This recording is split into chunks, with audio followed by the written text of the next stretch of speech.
Obrigada. Bom dia a todos. Eu gostaria de agradecer a oportunidade, a estrutura do Telesaúde, agradeço pelo convite e quero agradecer a cada um que está aqui presente, né? Com certeza deixou de fazer alguma coisa para estar aqui compartilhando conosco esses momentos. Então, eu gostaria de agradecer a presença de cada um de vocês.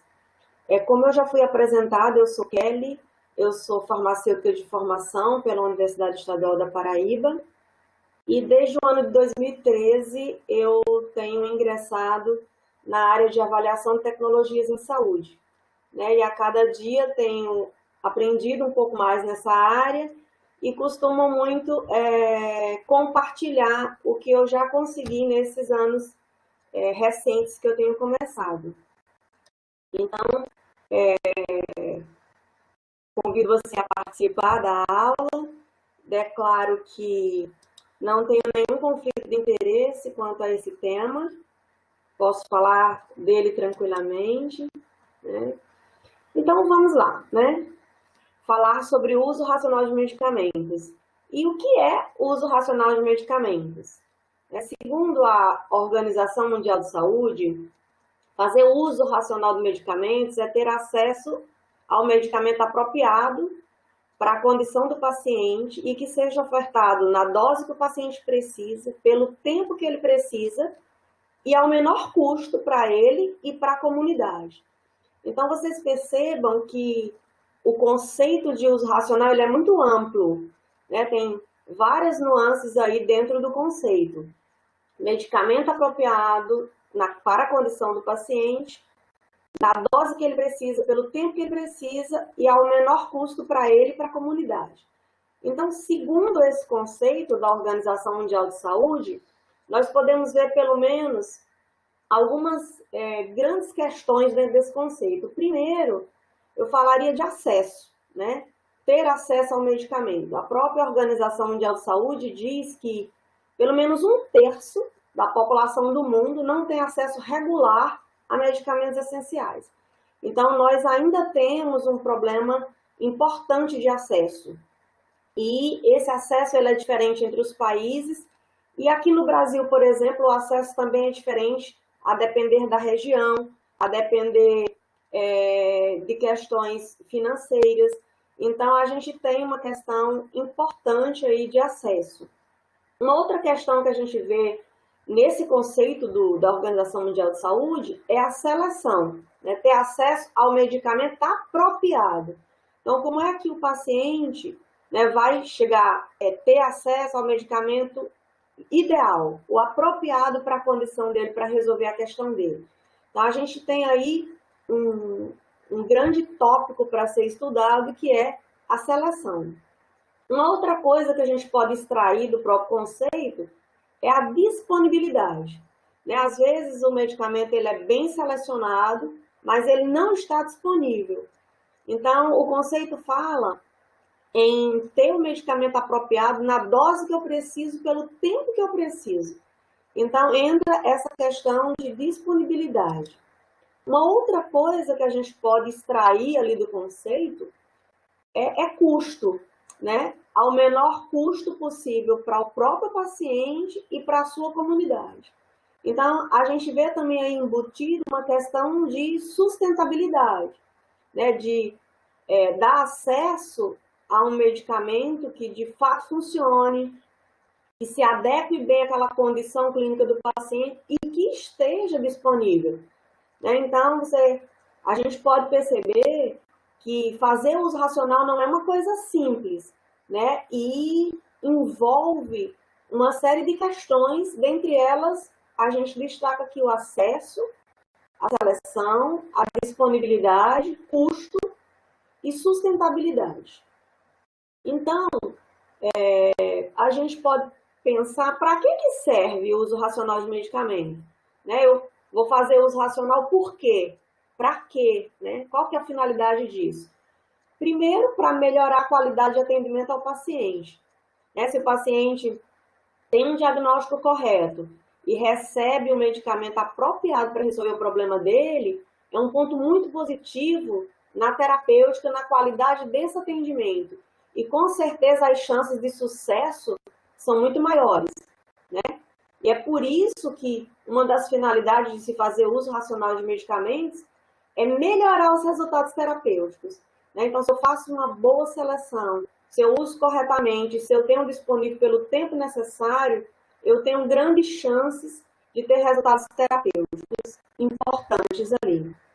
Uma outra coisa é otimizar gastos com medicamentos. A gente sabe que, por mais que o país seja um país desenvolvido, um país com grandes investimentos em saúde, o recurso é finito. Então, nós precisamos selecionar terapias que de fato funcionem, que tenham resultado, que tenham respostas terapêuticas de fato, para que seja sustentável essas minhas ofertas, principalmente em países, né, que têm sistemas universais de saúde, como no Brasil, que nós temos o SUS.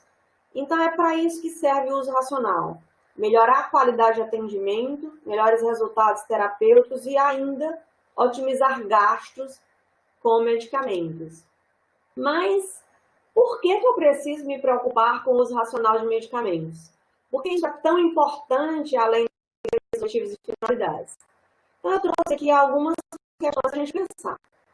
Primeiro, aproximadamente metade dos incidentes com medicamentos, eles têm alguma ligação com a prescrição. 3/4 dos incidentes com medicamentos estão ligados à prescrição. E outros 26% à administração dos medicamentos. Então, é muito importante pensar em medicamento, em usar esses medicamentos de forma racional. Outro dado que a gente traz é que aproximadamente 20% das doses que são administradas, elas são administradas incorretamente. Então, mais um dado para eu me preocupar com o uso racional de medicamento. A taxa de erros de administração de medicamentos pode variar de 15% a 39%. Então, isso faz com que o uso racional de medicamentos seja ainda mais importante. 40% dos pacientes, falando do setor público, e 30% dos pacientes que são clientes do sistema privado de saúde, não são tratados conforme diretrizes clínicas, né? Então, as diretrizes, elas têm um papel muito importante de procurar a melhor terapia, a melhor conduta e fazer a melhor recomendação, visando o melhor resultado possível, né? E mesmo que o nosso sistema público de saúde tenha protocolos clínicos e diretrizes terapêuticas para várias condições de saúde, mesmo assim, 40% ainda é tratado fora desses protocolos.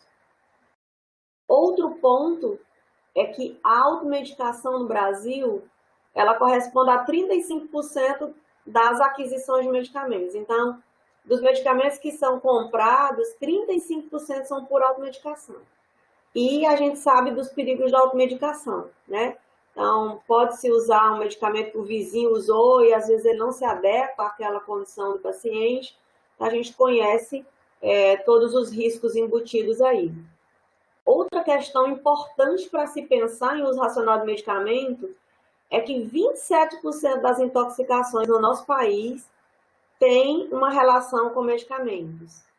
Também 16% dos casos de morte por intoxicação foram por causa de medicamentos.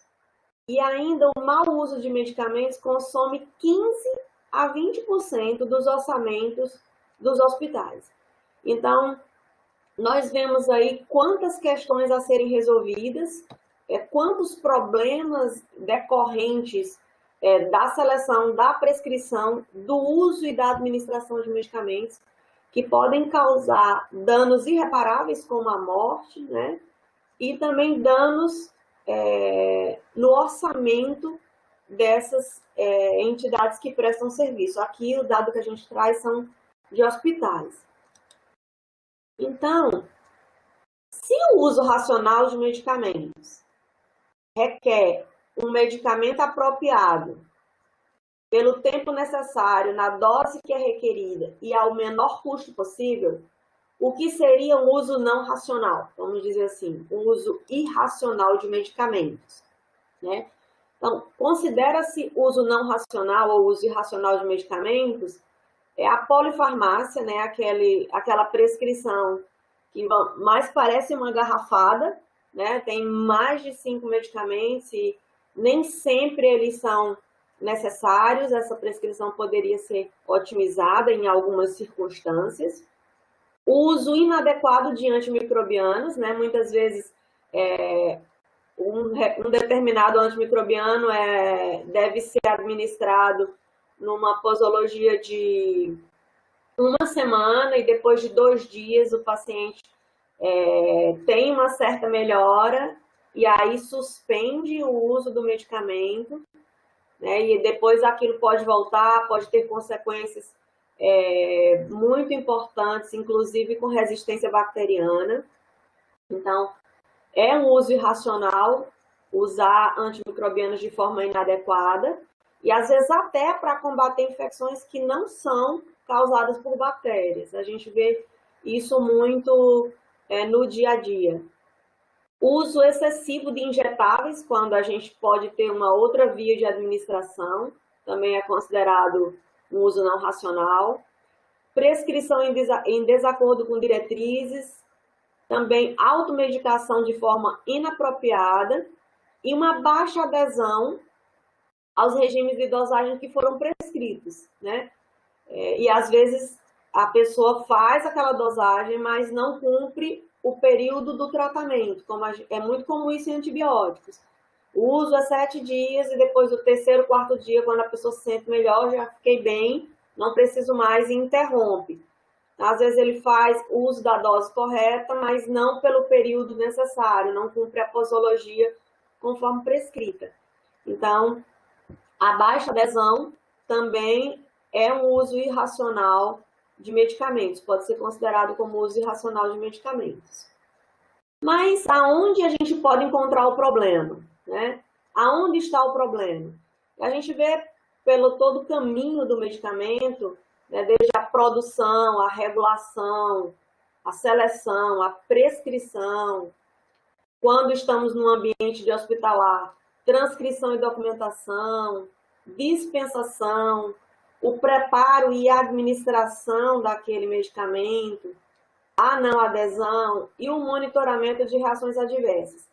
Então, existem vários pontos, né, do percurso do medicamento que nós podemos observar se está correto ou não, se é racional ou não. E, além do mais, ainda tem outros pontos que a gente pode ver também, como o transporte, o armazenamento correto do medicamento. Então, em todos esses pontos, podem ocorrer problemas que podem causar um uso irracional de medicamentos. E aí, se a gente entrar em cada caixinha dessa, por exemplo, na caixinha da prescrição, né? Nós podemos ver a indicação, ele está bem indicado, a posologia está correta, foram observados questões de contraindicação, né? Foi feita uma boa anamnese para ver se o paciente tem alguma questão, alguma condição clínica, alguma comorbidade que possa contraindicar esse uso. Foram observadas interações medicamentosas, né, terapia duplicada, né, a gente vê muito isso, às vezes o paciente ele vai no cardiologista, e o cardiologista prescreve um medicamento, e aí depois ele, por uma outra questão, vai no endocrinologista e não se observa o que é que ele já usa, e às vezes ele está usando um medicamento duplicado, que tem o mesmo sítio de ação, ou então para a mesma condição, e pode causar danos muito importantes. Então, se nós abrirmos cada uma dessas caixinhas aqui, né, nós vamos ter várias questões a serem observadas para ver se o uso é racional ou não. E como são vários pontos, nós vamos filtrando só alguns exemplos, tá bom? Então, como vocês já viram, é um problema sério o uso irracional de medicamentos, que tem danos importantes para a saúde e para os sistemas de saúde, não só para a saúde do paciente, para a condição clínica, para a qualidade de vida, mas também para os sistemas de saúde, para as unidades de saúde, como hospitais, por exemplo. E várias iniciativas elas já foram feitas no Brasil e no mundo para combater o uso irracional de medicamentos. E a gente poderia citar diversas. Aqui nós trouxemos uma pesquisa nacional sobre acesso, utilização e promoção do uso racional de medicamentos no Brasil. Então, nós não temos como resolver um problema sem conhecer o problema. Então, se eu quero saber se uma pessoa tem um problema no pulmão, eu vou lá fazer um raio-x ou um outro exame específico para diagnosticar e ver se o problema está presente ou não, para que eu possa resolver o problema, combater lá na raiz do problema. Então, é muito importante pesquisas sobre o assunto para saber, para ter um retrato daquilo e saber como que está. Porque nós não podemos desenhar soluções sem ter um retrato do problema. É muito importante essa questão de fazer uma pesquisa da situação do problema. Outra coisa que nós temos é a Relação Nacional de Medicamentos. Então, já se faz uma seleção prévia de medicamentos custo-efetivos para o SUS. Então, na nossa condição de SUS, nós já temos uma eleição de medicamentos sabidamente eficazes e que entraram na lista por esta razão. Temos também diretrizes e protocolos, como os protocolos clínicos e diretrizes terapêuticas muito comuns no componente especializado de assistência farmacêutica, que também são iniciativas que cooperam com o uso racional de medicamentos. Nós temos a Política Nacional de Medicamentos, a Política Nacional de Assistência Farmacêutica, que são documentos legais e trazem várias estratégias para se fazer uso racional de medicamentos, estratégias desde a rename, desde acesso,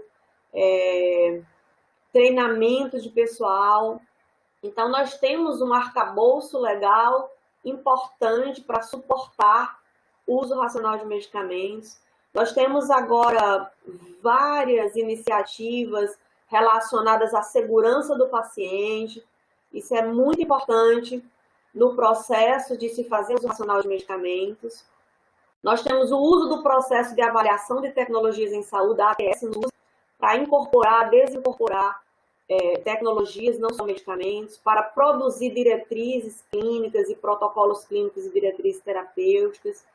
Também para o uso da ATS na regulação de produtos, registro sanitário de produtos, alteração de posologia, inclusão de novas indicações de uso de medicamentos. Então, a Anvisa usa a avaliação de tecnologias em saúde no processo regulatório. E nós temos várias outras iniciativas específicas, por exemplo, para antibióticos, tem o GLES, o Brasil recentemente se cadastrou com várias iniciativas para o uso adequado de antibióticos. Então, tem várias outras iniciativas. E aqui, nós vamos puxar a sardinha para onde nós trabalhamos, o uso do processo de ATS no SUS para se fazer uso racional de medicamentos. Como a ATS, a avaliação de tecnologias em saúde, pode cooperar com o uso racional de medicamentos. E aí, a gente faz essa pergunta, Qual é a relação que a avaliação de tecnologias tem com o uso racional de medicamentos? Onde é que essas duas questões elas se encontram? Em que momento? Então, vamos pensar, o que é uma tecnologia em saúde? Uma tecnologia em saúde, ela pode ser um software, uma cartilha, um sistema organizacional, um programa. O programa de vacina do SUS, o programa de combate a HIV, medicamentos, equipamentos, material hospitalar. Então, tudo isso, por meio do qual a gente faz o cuidado em saúde, presta o cuidado à população, é considerado uma tecnologia em saúde. E o que é ATS, Avaliação de Tecnologia em Saúde? A ATS já é o processo que analisa e faz a síntese do benefício e das consequências, tanto de eficácia, de segurança, mas também econômicas, do uso dessas tecnologias. Então, ela pode envolver estudo de acurácia, de eficácia, de efetividade, de custo-efetividade, vai levar em consideração aspectos éticos, de equidade, aspectos relacionados ao contexto onde aquilo vai ser empregado. Então, esse processo dinâmico e contínuo, né, que faz uma ponte entre a ciência e a prática, é chamado de ATS, Avaliação de Tecnologias em Saúde. Então, só para a gente ilustrar, um ensaio clínico, ele perguntaria, essa intervenção que eu estou estudando, ela funciona? A medicina pode funcionar? A medicina baseada em evidência pergunta, ela funciona? Porque o estudo já foi feito lá atrás. E a ATS perguntaria, vale a pena?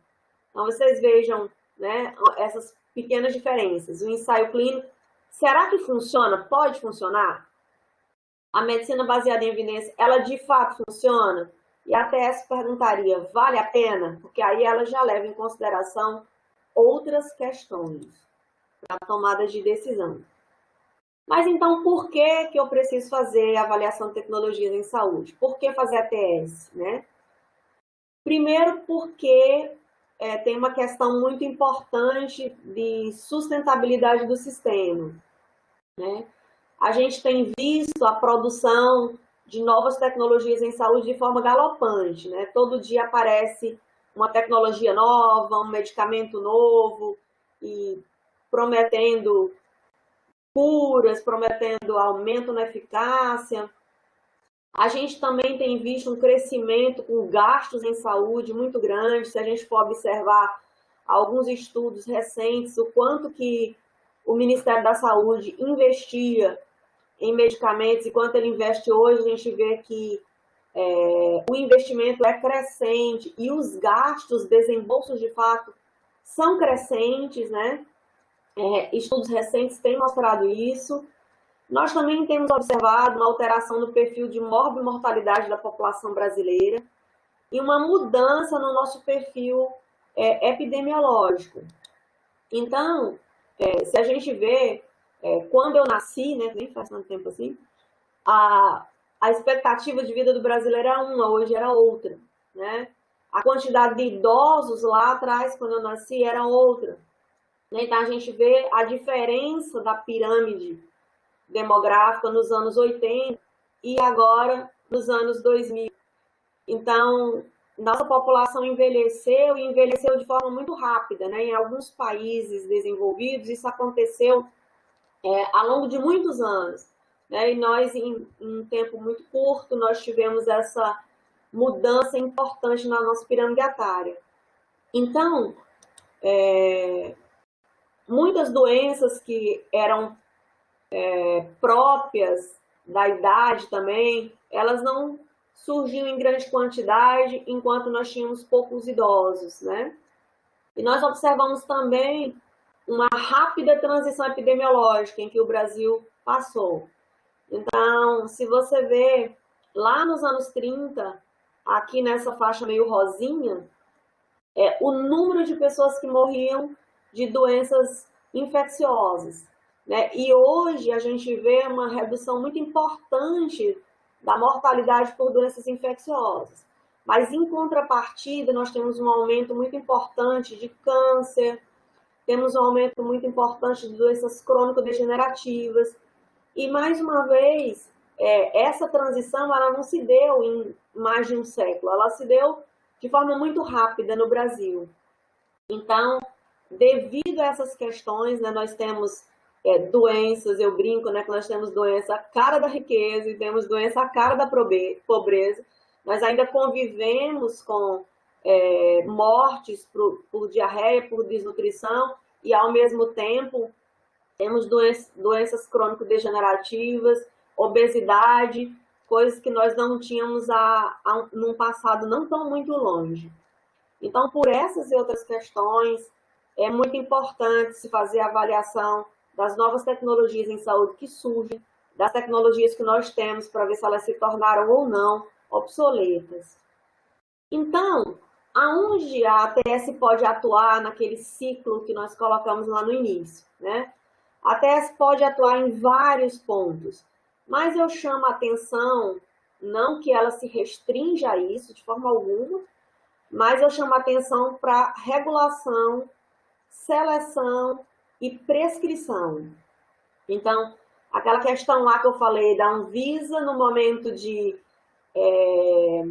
aprovar uma nova posologia, um novo regime de tratamento, usa a ATS, na hora de registrar um medicamento. A seleção, né, nós temos no Brasil a CONITEC, a Comissão Nacional de Incorporação de Tecnologias em Saúde, que faz incorporação e desincorporação de tecnologias no Brasil. Então, para selecionar as melhores intervenções, as melhores tecnologias para serem usadas no SUS, usa-se a ATS e o próprio clínico, né, na sua prescrição ou na escolha por uma conduta. Por exemplo, um fisioterapeuta quer selecionar uma manobra. Será que essa manobra, essa técnica, para esta condição é melhor do que aquela outra? Né? Então, será que um paciente com hepatite C crônica, que nunca foi tratado, que tem um genótipo 3, qual será o melhor medicamento? Será esse ou aquele? Então, na hora de prescrever, é muito importante esse processo, na hora de selecionar e também na regulação. Existem vários outros pontos onde a ATS pode atuar, mas nós vamos afunilando aqui para conseguirmos comentar. Eu brinco, né, que nós trabalhamos, que a ATS trabalha com mitos ou verdades. Às vezes eu conversando com algumas pessoas e elas perguntavam, você trabalha com o quê? Eu falava, eu trabalho com avaliação de tecnologias em saúde. A pessoa, tá. E aí eu comecei a perceber que as pessoas não sabiam o que era avaliação de tecnologias em saúde, né? E eu não conseguia me comunicar do que eu faço, do que é importante o trabalho, né? E a partir daí eu comecei a dizer, olha, eu trabalho com mitos ou verdades. Quer ver um exemplo? Vitamina C, de fato, é bom para gripe? Então, eu trabalho procurando provas, evidências na ciência para dizer se isso é uma verdade ou é um mito. Então, sempre eu agora estou acostumando a dar um exemplo como esse, para que as pessoas possam me entender e eu possa me comunicar dizendo que, de fato, é avaliação de tecnologias em saúde. E aí, quem não se lembra, por exemplo, da pílula, né? Da fosforamina, né? Uma pílula que dizia que tratava muitos tipos de cânceres ao mesmo tempo, que era de forma oral, que era barata. Então, era uma promessa enlouquecedora. E muitas pessoas chegaram a pedir esse medicamento, que ainda nem era medicamento, era um candidato, por via judicial. Eu quero, pessoas chorando, mãe chorando, esposa chorando. Então, essa pílula para a cura do câncer era verdade ou mentira? Né? Quem não se lembra disso? E se a gente for ver, muitos outros exemplos, né? Aparece café causa câncer, e no outro dia não, café combate o câncer. Eu lembro quando eu era criança, o meu pai, olha, você não pode comer muito ovo, porque ovo tem muita gordura e você tem muito colesterol e pode só comer 2 ovos por semana, né? E hoje a gente sabe que o ovo é um alimento muito importante, quase tudo que se come dele tem resultado. Então, será que isso é mito ou verdade, né? A gente se depara com isso a toda hora. E a ciência, ela precisa saber comunicar isso a gestores, profissionais de saúde e até para a sociedade. Como é que nós comunicamos que de fato é mito ou verdade, de forma que as pessoas possam acreditar na ciência? Né? A gente precisa fazer comunicação. Já dizia Chacrinha que quem não se comunica se trombica. Né? Então, nós precisamos fazer as universidades, os núcleos de avaliação de tecnologia, cientistas, pesquisadores, precisam aprender a se comunicar com gestores, com a sociedade, né? E que essa informação que é tão útil, que está sendo trabalhada, que a pessoa tem às vezes, dedicar toda a sua vida, que ela possa, de fato, chegar aonde ela precisa, no tomador de decisão, né? Seja ele o gestor, seja ele o médico, fisioterapeuta, nutricionista, que vai optar por uma conduta clínica, ou seja ele o próprio paciente, né? Para que ele possa cooperar nesse processo de uso racional de medicamentos e até de outras tecnologias. Então, voltando à questão da fosfetanolamina, do café que causa câncer, do ovo que tem muito colesterol, será que isso é verdade? Há fontes em que eu posso confiar? Se está publicado na JAMA ou em uma revista importante, isso confere confiança? Veio de um estudo de uma universidade? Existe alguma coisa que possa me dar confiança para que eu possa saber que essa notícia é verdade ou não? Então, a avaliação de tecnologia, ela pode trabalhar em várias dimensões, né? Aqui eu coloquei algumas dimensões. Ela pode observar a eficácia, pode observar a segurança, pode observar a efetividade, né? Que ela é um pouco diferente da eficácia. A eficácia seria o resultado num mundo ideal, controlado, e a efetividade seria no mundo real, né? Onde a pessoa esquece o medicamento dentro do carro, né? Aqui em Cuiabá, às vezes, em algumas épocas do ano, nós temos uma temperatura muito elevada, às vezes 40 graus na sombra. Às vezes a pessoa esquece de tomar e toma 2 de uma vez, então na vida real as coisas são um pouco diferentes do que em ensaios controlados. Então, a avaliação de tecnologias, ela pode avaliar a dimensão da eficácia, da segurança, da efetividade, pode ver a precisão de testes diagnósticos, né? Agora a gente está vendo a questão da Covid-19, qual que é a precisão de um teste rápido que mede IgG e IgM, né? Qual que é a utilidade desse teste? Então, a avaliação de tecnologia pode ter essa dimensão. Pode ter uma dimensão econômica de custo-efetividade, né? Quanto custa um dia a menos de internação, né? Quanto custa 10 dias a menos de sintoma? Também a custo-utilidade, o impacto orçamentário, né? Quanto que custaria uma implantação de um determinado programa, de adoção de uma determinada tecnologia? Pode ter o custo minimização, né? Quando tecnologias elas são com efeito parecido, eu levo em consideração o custo delas. E aqui eu gosto tanto de custo-efetividade que eu botei 2 vezes. Então, aqui são algumas das dimensões, né, que a avaliação de tecnologia pode estudar, e nós vamos ficar com uma delas para essa nossa conversa de hoje, que é a eficácia. Então, por exemplo, se você quer estudar a eficácia de uma intervenção, um medicamento, por exemplo, será que esse medicamento funciona para enxaqueca? A primeira coisa que você tem que fazer é uma boa pergunta, né?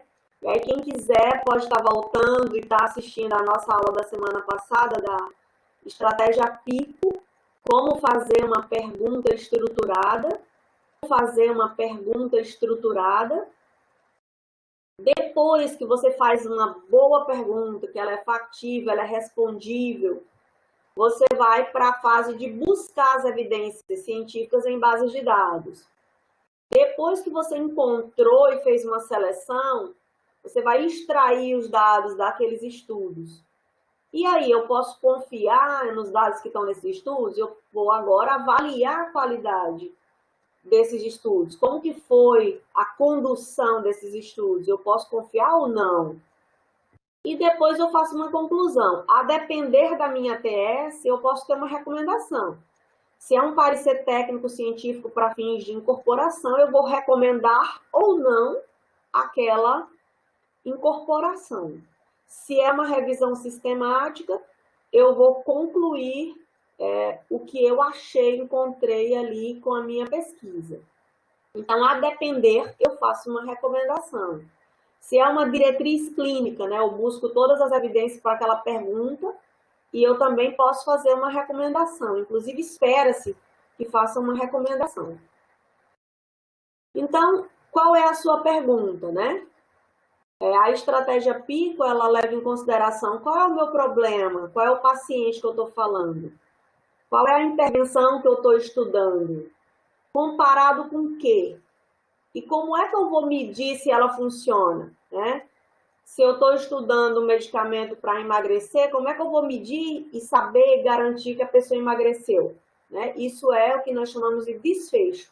Como que eu vou medir a eficácia da intervenção? Então, qual que é a sua pergunta? A sua pergunta é uma pergunta de intervenção? Então, se a sua pergunta envolve a eficácia de uma intervenção, como um medicamento, por exemplo, então, se ela é de um medicamento ou de uma intervenção ou para uma prevenção, o melhor tipo de estudo para responder essa pergunta é um ensaio clínico.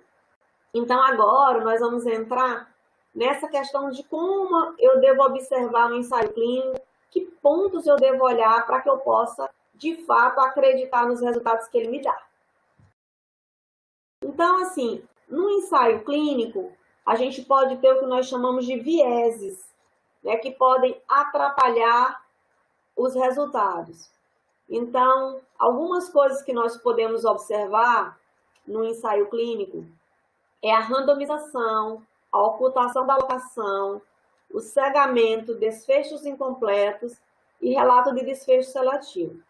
Mas o que raio que é isso, né? Que pontos são esses no ensaio clínico que eu preciso observar e preciso ver se eles foram bem conduzidos de forma que o resultado que ele me traz eu posso confiar. Então, não fiquem assustados com essa figura aqui, quem ainda nunca viu, está vendo pela primeira vez. Nós vamos falar de cada um deles, tá bom? A randomização. Vamos supor que eu quero estudar um medicamento para obesidade, certo?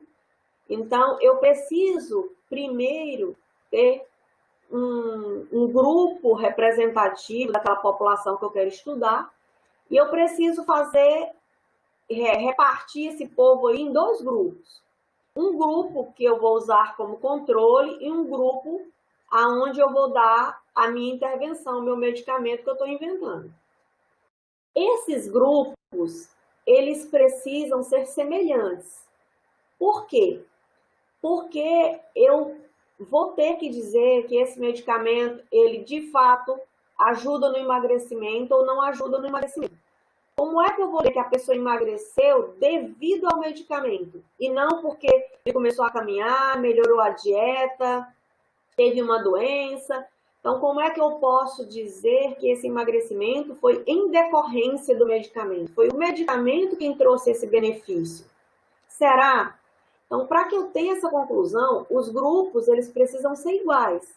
Então, eu não posso botar num grupo pessoas que têm potencial para emagrecer, pessoas que têm mais chances de aderir ao meu medicamento, e no outro grupo colocar pessoas que já nem são tão obesas assim, que são mais facilmente adaptáveis a obedecer o meu regime de tratamento.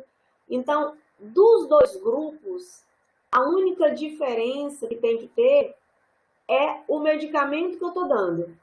Um vai tomar o medicamento que eu estou dando e o outro grupo vai tomar o comparador, que pode ser um medicamento já existente ou pode ser um placebo. Mas a única diferença entre os grupos precisa ser o medicamento, senão eu não posso atribuir que o resultado foi devido ao medicamento para emagrecer. Então, os grupos eles precisam de fato ser iguais para poder evitar problemas no futuro. A única diferença desse grupo precisa ser a intervenção, né, para que eu tenha uma validade do meu estudo, uma validade interna alta. Quer ver um outro exemplo? Eu não posso botar Covid-19, que é o assunto do momento, né? eu quero testar medicamento para Covid-19. Então, eu vou fazer 2 grupos. Nos 2 grupos, os pacientes estão com Covid-19. Mas eu tenho uma suposição, uma hipótese, que o meu medicamento, ele funciona melhor em pacientes leves, de grau leve. Então, eu não posso botar num grupo que vai tomar o medicamento só os pacientes leves, e no outro grupo eu colocar os pacientes moderados e graves e gravíssimos. Então, os grupos ficam desiguais. Então, no final, eu não posso dizer que o paciente melhorou por causa do meu medicamento. Então, se eu quero estudar paciente com Covid-19, eu preciso fazer os grupos de forma mais semelhantes possíveis. Então, se eu for estudar leve, porque a minha hipótese inicial é que o medicamento funciona em casos leves, os 2 grupos devem ter quantidade de pacientes leves semelhantes. Então, a randomização ela é muito importante para garantir que o resultado de fato seja atribuído à intervenção. E aí, como é que eu faço uma randomização adequada? Então, não, eu vou fazer uma randomização, por exemplo, quem chegar aqui no hospital no dia par, eu entro no meu grupo do medicamento, quem entrar no ímpar, eu coloco no controle. Então, não é bem assim. A randomização tem que ser um sorteio.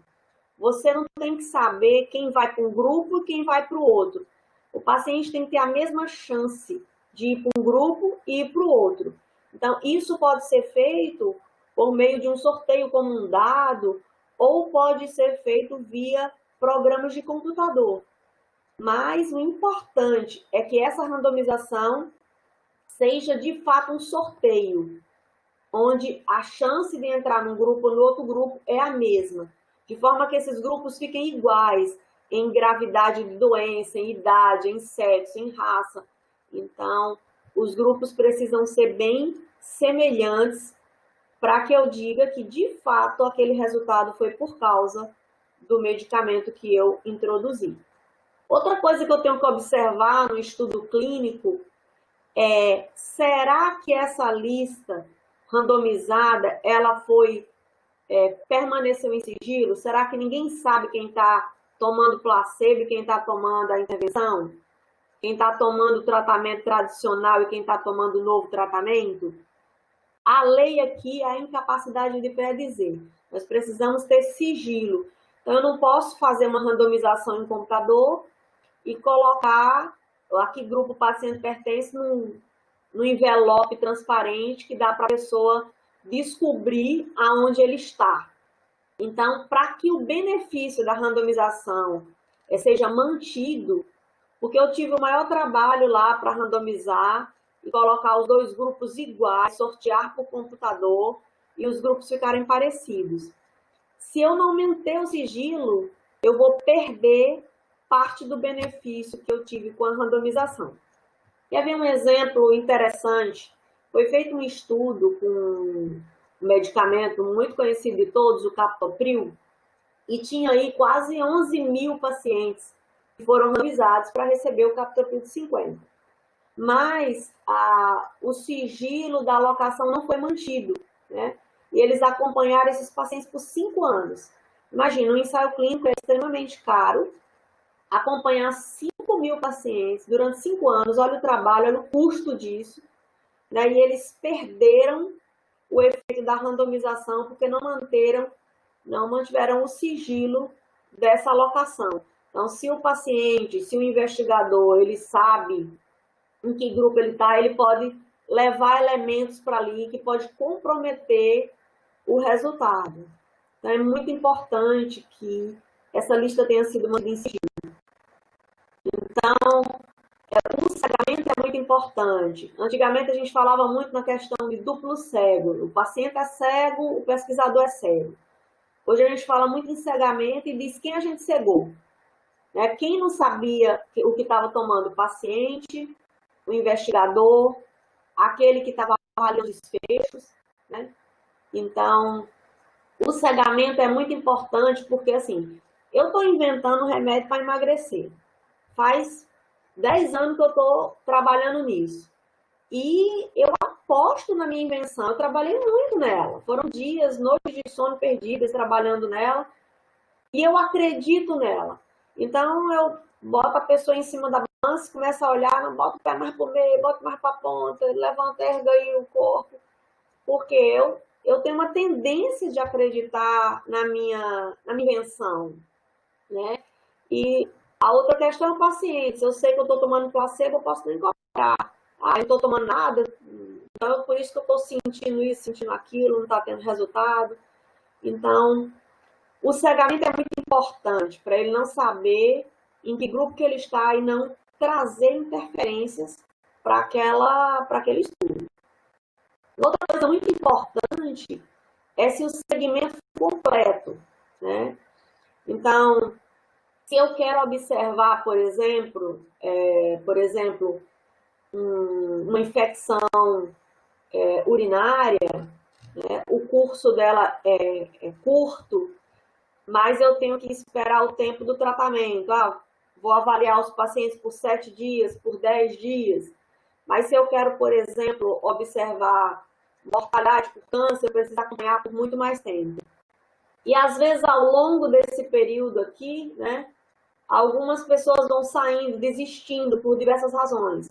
Porque morreram, porque desistiram, porque não acreditaram, e vão saindo. E se eu perder muita gente, se a perda de segmento for muito grande, eu posso comprometer os meus resultados.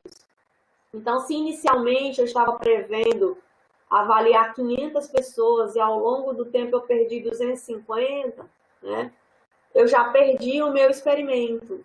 Então, é muito importante, quando você está lendo o ensaio clínico, olhar quantos por cento desse segmento foi perdido, para poder saber se eu posso confiar nesses resultados que ele me traz. Uma coisa muito importante é a análise por intenção de tratar. O que é isso? Por exemplo, eu vou fazer uma cirurgia por robô, estou testando um robô, e em comparação com a cirurgia tradicional com o médico lá. E aí, no meio do caminho, deu um problema e o robô parou e eu tive que colocar um médico ali de emergência para fazer a cirurgia. Na hora que eu vou computar os resultados da minha pesquisa, eu tenho que contar esse paciente do robô como do robô, embora lá na frente tenha sido o médico que tenha intervindo. Porque inicialmente ele estava no grupo do robô. E eu tenho que contar lá. Por quê? Porque foi uma falha lá no robô. E se eu vou tirar esse paciente porque não deu certo na minha conta, eu estou superestimando o resultado do robô, porque o que funcionou eu tirei. Então, a análise por intenção de tratar, ela aproxima resultados de eficácia de resultados de vida real, porque na vida real a pessoa esquece de tomar o remédio, acontecem inúmeras coisas aí no curso das intervenções. Então, é muito importante você observar se aquele ensaio clínico fez uma análise por intenção de tratar. Isso dá muito mais poder ao estudo. Uma outra questão extremamente importante são os desfechos, né? Esse é um exemplo muito clássico que eu costumo dar da osteoporose. Um paciente com osteoporose, ele tem como objetivo de tratamento não fraturar, né? Então, eu posso medir a densidade mineral óssea desse paciente? Posso. É um desfecho? Mas é um desfecho intermediário. Ele não está medindo o que tem importância clínica para o paciente. Ele está medindo um exame de laboratório. E aí, a densidade mineral óssea do paciente pode estar ok, está boa, melhorou com o uso do remédio, mas o paciente continua fraturando. Então, o que é importante para o paciente? Melhorar o exame ou não fraturar? Então, o melhor para o paciente é não fraturar. A mesma coisa, por exemplo, com a Covid-19, né?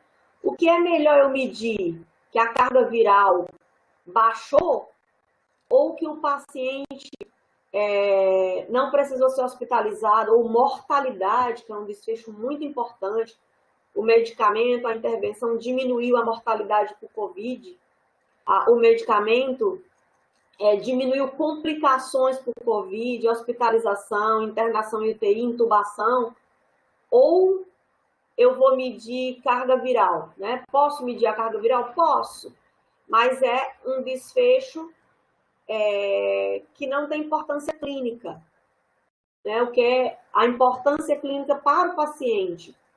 Quer ver um outro exemplo? Glicose para um paciente diabético. É bom baixar a glicose? Mas o mais importante é que o paciente que faz um determinado uso de um medicamento, para diabetes tipo 2, por exemplo, é que ele não tenha complicações vasculares no futuro, né? E não simplesmente que a glicose dele baixe. A mesma coisa um paciente de hipertensão arterial, né? Baixar a pressão é um desfecho do medicamento? Mas é um desfecho muito frágil. O que é mais importante? É mais importante que o paciente não tenha um acidente vascular cerebral, que ele viva mais. A mortalidade é sempre um desfecho muito importante. Então, é muito importante olhar como está sendo medido. Eu estou testando o medicamento para osteoporose, eu vou medir como? Fratura. Eu estou testando o medicamento para PID, eu vou medir como? Mortalidade, muito importante. Estou estudando o medicamento para hipertensão, vou medir como? Né? Menos casos de AVC, é um desses importante. Mortalidade é importante, muito importante. Outra coisa que nós precisamos ver no estudo clínico é a significância clínica e a significância estatística. Né? Às vezes você vê lá que um medicamento para diabetes tipo 2 teve significância estatística. Né? Então, ele teve um número de eventos importante e que estatisticamente ele tem uma significância. Mas será que eu posso traduzir essa significância, essa importância, essa validade para a área clínica? Por exemplo, o paciente tinha glicose de 320 e agora baixou para 312. Às vezes eu posso ter uma significância estatística nessa redução, mas tem importância clínica? Faz alguma diferença o paciente ter 320 de glicose e 312? Então a gente tem que prestar muita atenção nisso, porque às vezes tem significância estatística, mas não tem significância clínica. Né? Nesse caso, a redução não é tão importante, é de um desfecho intermediário. Estou medindo um exame e não mortalidade, menos complicações microvasculares do paciente diabético. Então, também é muito importante a gente observar dentro de um estudo se ele tem significância clínica, significância para o paciente. É isso que tem importância. Outra coisa que nós podemos observar é a generalização dos resultados, né? Por exemplo, a gente encontrou um estudo com idosos, né, num país super desenvolvido, com uma cultura diferente, alimentação diferente, comportamentos e estilos de vida diferentes. Será que eu posso comparar com o idoso da minha cidade que mora em condições precárias? Será que eu posso generalizar esses resultados? Então, embora um estudo clínico ele tenha obedecido tudo aquilo que a gente observou agora de randomizar, de cegar, tem significância estatística, usou um desfecho clínico importante, mas será que ele é aplicável à minha realidade? É isso que a gente chama de generalização de resultados.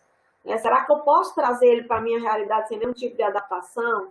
Será que o que funcionou lá pode funcionar aqui? Algumas vezes sim, algumas vezes não, e isso precisa ser levado em consideração. E o que mais?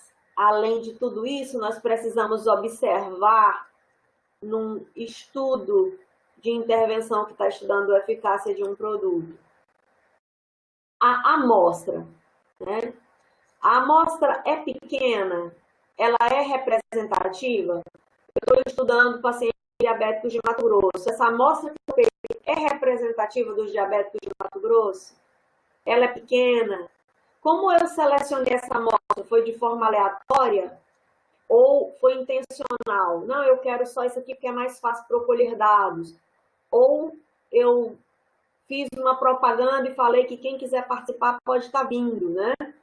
E geralmente a pessoa, quando ela se oferece para participar de uma pesquisa, ela tende a aderir melhor, a cooperar melhor, né?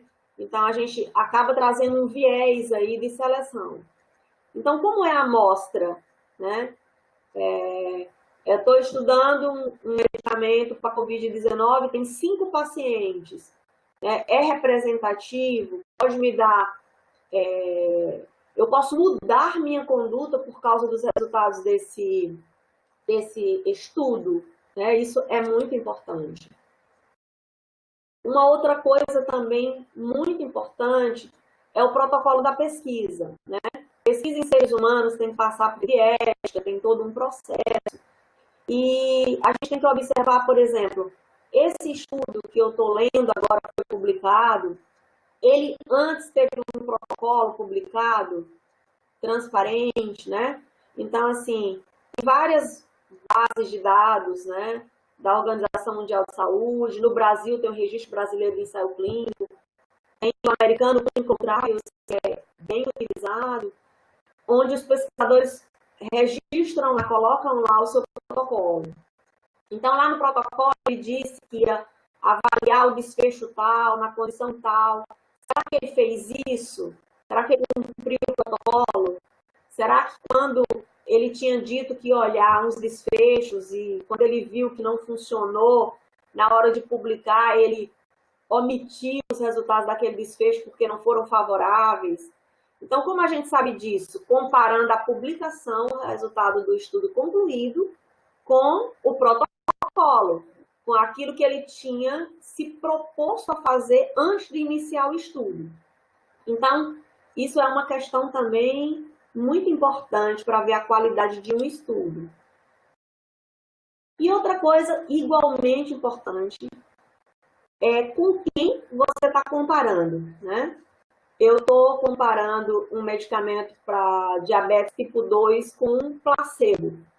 E aí eu digo que esse medicamento novo, que eu vou tentar, ele é muito bom em comparação com não fazer nada. Ele é melhor do que não fazer nada.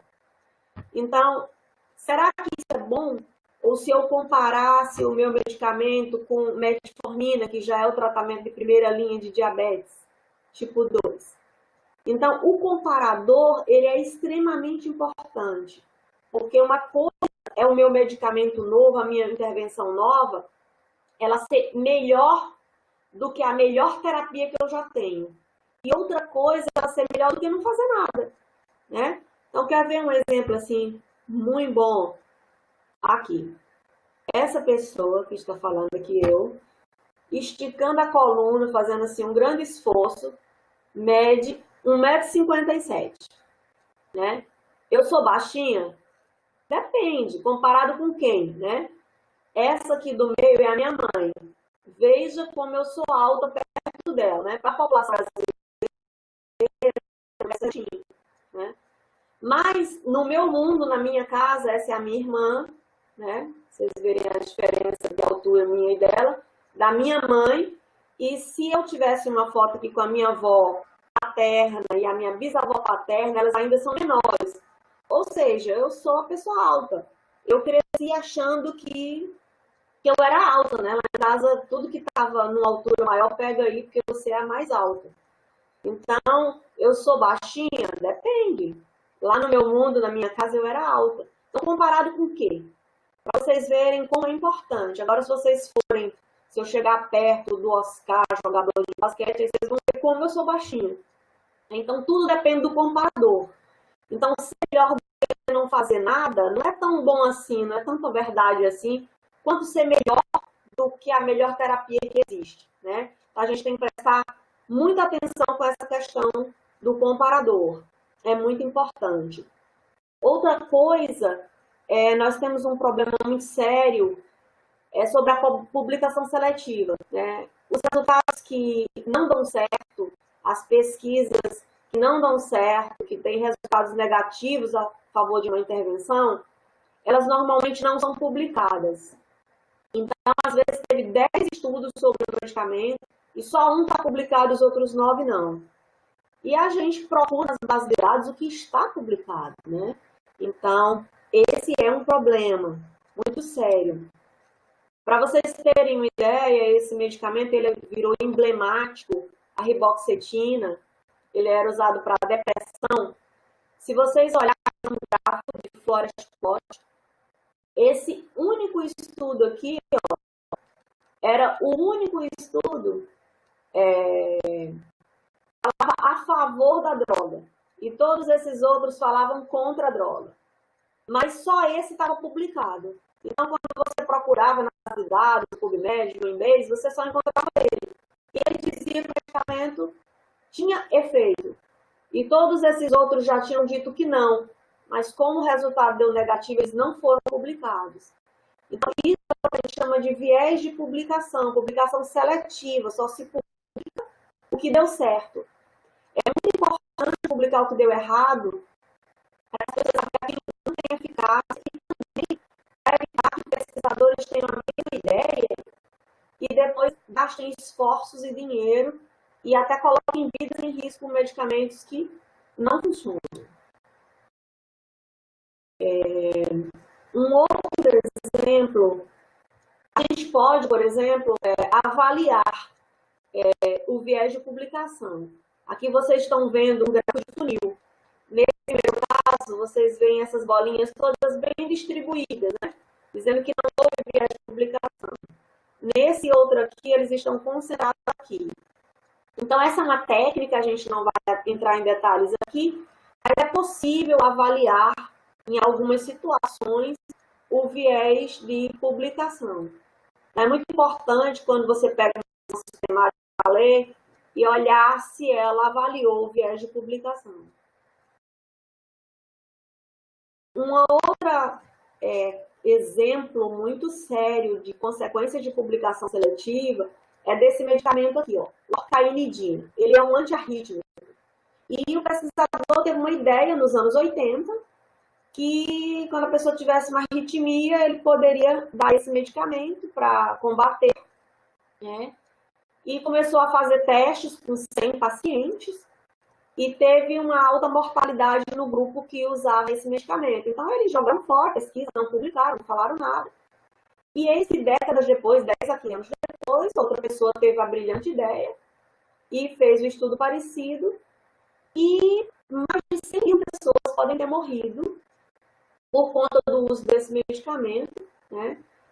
E se aquele estudo inicial, que não deu certo, tivesse sido publicado, poderia ter evitado o esforço, o gasto e o que não é pagável, essas mortes. Então, na época, os pesquisadores eles pediram perdão à comunidade científica por não terem publicado, mas para vocês verem a complexidade de uma simples publicação seletiva. Um caso recente que a gente teve foi o Tamiflu, né? A promessa inicial dele era de reduzir complicações de influenza. E o que é complicação de influenza? Pneumonia e morte, né?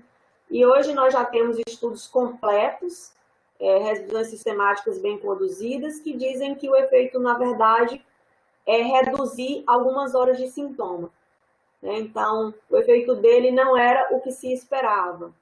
Por isso, tão importante a gente conhecer os dados completos das pesquisas, tudo que foi pesquisado, né?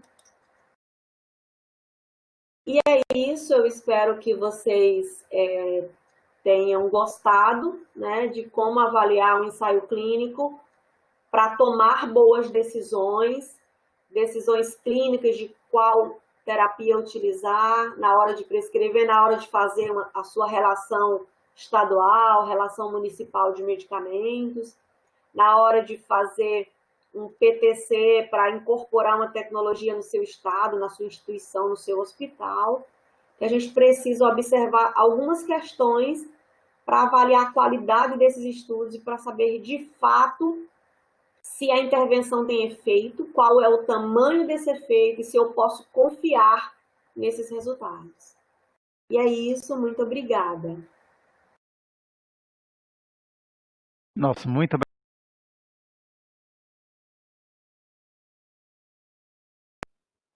A Joana Castro pergunta aqui como interpretar estudos de efetividade, né? Os estudos de efetividade, eles são chamados de estudos de vida real, estudos pragmáticos, né? Como fazer uma recomendação em cima deles, né? Mesmo em estudos de vida real, você pode utilizar as mesmas ferramentas de viés, a ferramenta de viés da Cochrane, por exemplo, para olhar se ele foi randomizado, para olhar o tamanho da amostra, você pode olhar o protocolo, você pode olhar se o desfecho dele foi importante, né? Então, você pode usar ferramentas do ensaio clínico de eficácia também para olhar a efetividade sem nenhum problema. A Érica Mesquita pergunta aqui sobre o uso de medicamentos em humanos em pesquisa passa pelo comitê de ética? Sim. Estudos em humanos e em animais são necessários passar por um comitê de ética. Você submete o seu protocolo com a droga que você vai usar, em que condições, como você vai medir, como que você vai calcular os resultados, como que vai ser a dose, a posologia, a sua hipótese inicial, né? Então, passa sim por um comitê de ética, senão não pode ser realizado. Então, é essencial que seja feito, senão a pesquisa não pode ser iniciada. Deixa eu ver se tem mais alguma aqui. A Sheila pergunta aqui como não aceitar protocolos estabelecidos pelo Ministério ou outros órgãos regulamentadores. Eu acho que eu não entendi muito o que ela deseja, mas eu vou fazer algum comentário sobre protocolos. Então, assim, normalmente os protocolos eles são realizados por meio de avaliação de tecnologia em saúde. Se faz várias perguntas, né? Por exemplo, recentemente nós da Comissão Farmacoterapêutica fizemos uma diretriz para a DPOC. Então, nós fizemos uma pergunta, qual que é o diagnóstico apropriado? Qual que é o melhor medicamento para a primeira linha, para a segunda linha, para a terceira linha? Então, você vai fazendo as perguntas, procurando nas bases de dados a resposta, avaliando a qualidade dos dados que você extraiu ali, e aí você faz as recomendações. E para isso, existem ferramentas. Existe uma ferramenta chamada Grade, que você pode usar tanto para revisões sistemáticas como para ensaios clínicos. Você pode avaliar ali e usar para tomar decisões. Então, os protocolos do Ministério da Saúde, eles são feitos nesse parâmetro, usando a avaliação de tecnologias em saúde, buscando as melhores condutas. É lógico que o PCDT, o Protocolo Clínico de Diretriz Terapêutica, ele é um documento normativo. Ele surge depois que uma tecnologia já foi incorporada no SUS, e ali entra as condutas terapêuticas de primeira, segunda e terceira linha do SUS, né, dentro do documento. Diferente de uma diretriz geral, onde eu posso dizer, olha, a melhor conduta é essa, embora eu não forneça ela, né? Mas, mesmo assim, a gente tem problemas de implantação, né? O Brasil é muito grande e as realidades são muito diferentes, né? Às vezes, alguns protocolos exigem a presença de especialistas e eles nem sempre estão disponíveis em todo o território nacional, então nós temos situações diferentes que podem implicar na implantação e na adoção dessas recomendações, né? E outras vezes essas não aderências, elas se dão por outras questões, né? Mas, via de regra, vamos pensar, na melhor das hipóteses, que seja por isso. Não sei se era exatamente o que a Sheila perguntou, mas... O Francisco pergunta aqui se você poderia falar um pouco, no geral, se existe consenso na utilização de doses de ataque e manutenção de medicamentos. Algumas terapias, elas mostram algum efeito com a dose de ataque, outras não. Então, isso é um tanto específico. Para falar de uma forma geral, assim, fica um pouco complicado, né? Porque nem todas as terapias necessitam de uma dose de ataque. O Ruberley comenta aqui, né, que a ATS faz uso de várias ferramentas, dentre elas o GRADE, né? O GRADE é o que eu comentei. Aí ele é muito usado para fazer diretrizes, para conduzir uma revisão sistemática, mas você pode também usar para fazer um PTC, né? Usar algumas dos itens que ele traz lá, para olhar se a evidência que você encontrou é direta ou indireta. Por exemplo, eu estou estudando um medicamento para idosos, né? E quando eu fui buscar na literatura, eu não encontrei nenhum teste em idosos, só em adultos. Então, a minha evidência é indireta por população. A população que eu estou querendo saber se tem efeito é idoso, e a que eu encontrei é de adulto. Então, isso é uma evidência indireta. E o GRADE ela é uma ferramenta que você vai pontuando a evidência para depois dizer se você pode confiar de forma severa ou de forma fraca, né?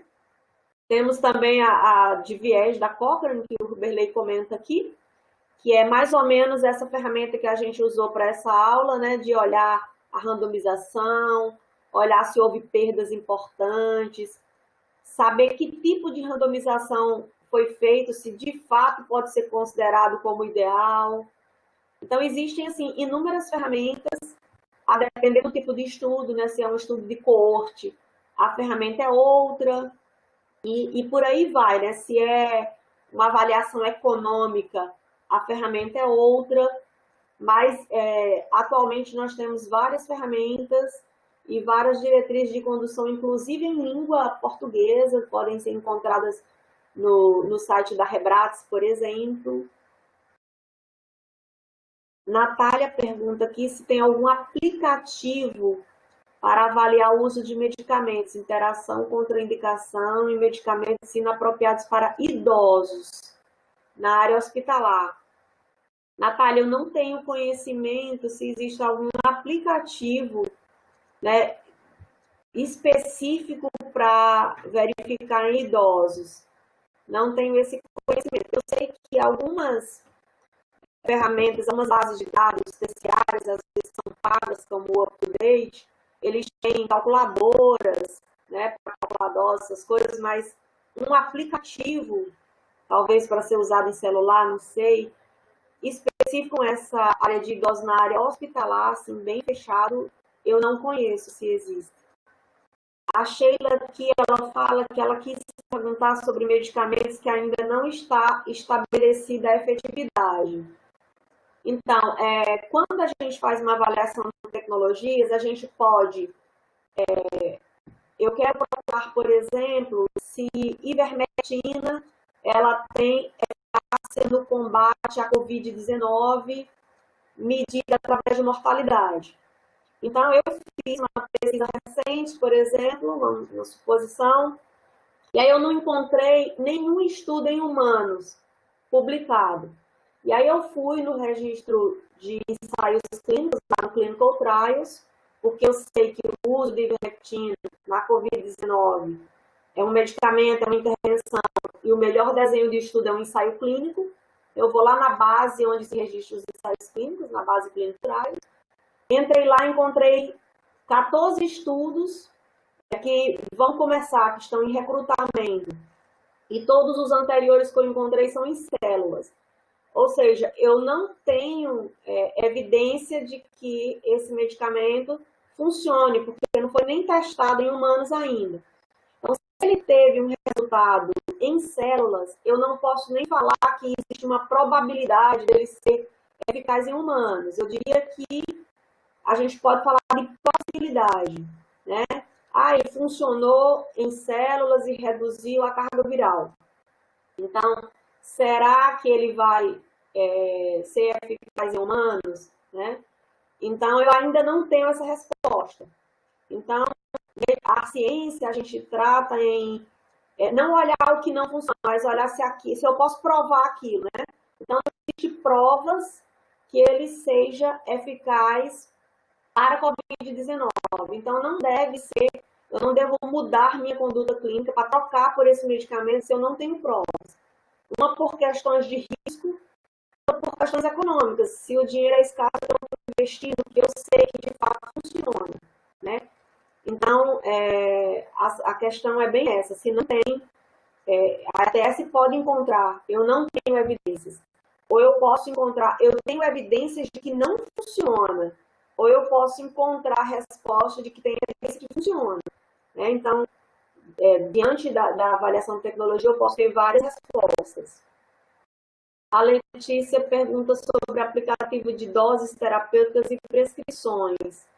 Então, eu não trabalho muito com aplicativos para cálculo de doses e tal, mas eu já encontrei ferramentas no UpToDate, no MicroMed, que são todas bases de dados que são pagas, né? E é necessário fazer uma assinatura. Algumas universidades, né, elas têm essas assinaturas e o acesso através delas é possível. O Ruberley está aqui cooperando conosco, dizendo que existe um aplicativo geral para interações medicamentosas. Como exemplo, ele dá o Medscape, e aí ele dá o link medscape.com/farmacistas, com PH em inglês. Obrigada, Ruberley, por cooperar aí conosco. Kelly, lá em cima ficou da Sheila. E a cloroquina? Mito ou verdade? Esse era um assunto bem polêmico, né? Infelizmente, a cloroquina virou uma questão mais política do que ciência. Mas, assim, o Helder, ele deu uma aula bem interessante aqui no Telesaúde, há pouco tempo atrás, eu acho que ela já está disponível no Facebook, falando justamente sobre os estudos até o momento com cloroquina e hidroxicloroquina. Né? Na aula do Helder, ele trouxe todos os estudos publicados e não havia nenhuma evidência de eficácia com benefício clínico. E recentemente saiu um estudo muito maior, com um número muito grande de pacientes, e a droga não se mostrou eficaz. Né? Então, no momento, as provas atuais que nós temos, é mito. Pessoal, mais uma vez, eu gostaria de agradecer o tempo dedicado a essa aula. Isso mostra que vocês têm interesse sobre o tema. E se vocês quiserem saber mais sobre a ATS, como fazer, eu convido vocês a visitarem a nossa página. Nós temos uma página no site da Secretaria Estadual de Saúde de Mato Grosso, www.saude.mt.gov.br/CPFT, de Comissão Permanente de Farmácia Terapêutica. Lá estão postados diretrizes que nós fizemos, vídeos sobre a ATS, vídeos sobre doença, sobre POC, para falar, comunicar ciência para o paciente, cartilha sobre Covid, sobre medicamento e acesso. Então, visita a nossa página e conheça mais do nosso trabalho. E se quiser fazer parte, cooperar, também pode se juntar a nós. E aí eu também aproveito para agradecer ao Telesaúde pelo convite, parabenizar pelo brilhante trabalho que vem sendo feito, né, ao longo dos anos, aí, ainda sendo premiado, o Telesaúde MT em vários prêmios. Então, eu gostaria de agradecer muito a oportunidade de poder falar e compartilhar sobre esse tema. E desejo um excelente final de semana a todos. Muito obrigada.